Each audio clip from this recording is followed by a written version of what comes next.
आज यहाँ माता सीता के एक ऐसी घटना के बारे में बताएंगे जिसमें माता सीता ने क्रोधित होकर इन पांचों को श्राप दे दिया था, जो आज कलयुग में भी यह पांचों भुगतान कर रहे हैं। माता सीता ने क्यों दिया गाय, कौवा, तुलसी, फाल्गु नदी और ब्राह्मण को श्राप, तथा क्यों माता सीता ने किया दशरथ जी का पिंडदान, आइए जानते हैं आगे इस कहानी के माध्यम से। अगर आप हमारे चैनल पर नए हो तो सबसे पहले आप हमारे चैनल को सब्सक्राइब करें, लाइक करें, कमेंट करें। आइए जानते हैं आगे की कहानी के बारे में।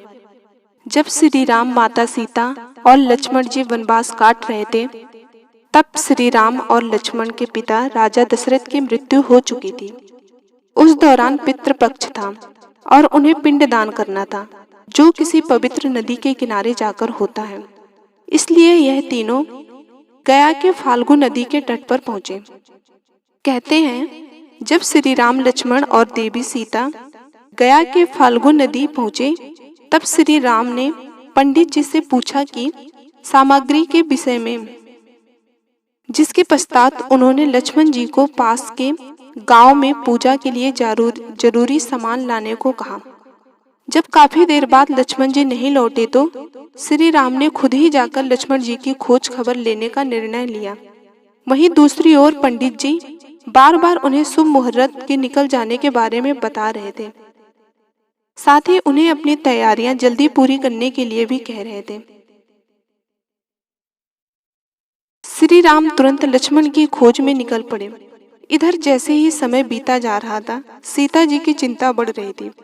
समय बीत रहा था और श्री राम तथा लक्ष्मण लौटे नहीं। इस बार देवी सीता ने यह निर्णय लिया कि उनके पास पूजा के लिए जो भी सामग्री उपलब्ध है, वह उन्हीं से स्वयं पूजा कर लेंगी। तब देवी सीता ने पंडित जी से कहा कि श्री राम और लक्ष्मण को लौटने में देर हो रही है, इसलिए मैं पूजा आरंभ कर देती हूँ, शायद तब तक वो वापस आ जाएं।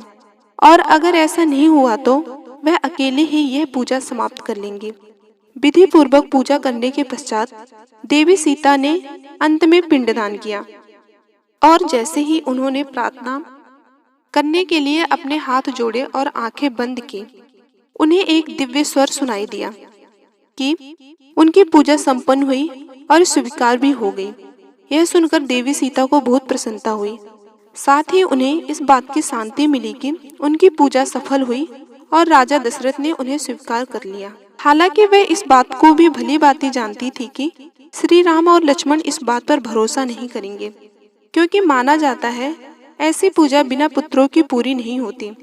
तब सीता जी ने फाल्गु नदी पूजा में इस्तेमाल होने वाली गाय, बट, वृक्ष, कौवे, तुलसी के पौधे और उस पंडित को इस बात का साक्षी बनने को कहा। उन सभी उनकी आज्ञा का पालन किया। श्री राम को लाख समझाने के बाद भी जब उन्होंने सीता जी की बात नहीं मानी, तब सीता जी ने सभी साक्षियों से अनुरोध किया कि वे श्री राम को सच्चाई बताएं। किंतु श्री राम के क्रोध को देखकर किसी की भी सत्य कहने की हिम्मत नहीं हुई। केवल वट वृक्ष ने श्री राम को सारी बात बताई। इस बात से देवी सीता बहुत दुखी हुई और क्रोधित होकर उन सभी को श्राप दे दिया। देवी सीता ने फाल्गु नदी को श्राप दिया कि वह सिर्फ नाम की नदी रहेगी, उसमें पानी नहीं रहेगा। इसी कारण आज भी इस नदी में पानी न होने के कारण यह सूखी पड़ी है। फिर सीता जी ने गाय को श्राप दिया कि उसके पूरे शरीर की पूजा नहीं की जाएगी। हिंदू धर्म में केवल उसके शरीर के पिछले हिस्से को ही पूजनीय माना जाएगा। साथ ही उसे यहाँ वहाँ भटकने का भी श्राप दिया। सीता जी ने पंडित जी को भी कभी संतुष्ट न रहने का भी श्राप दिया। इस कारण पंडित दान दक्षिणा के बाद भी संतुष्ट नहीं होते। तुलसी जी को सीता ने श्राप दिया कि वह गया की मिट्टी में कभी नहीं उगेगी। सीता जी ने कौवे को हमेशा लड़ झगड़ कर खाने का श्राप दिया था।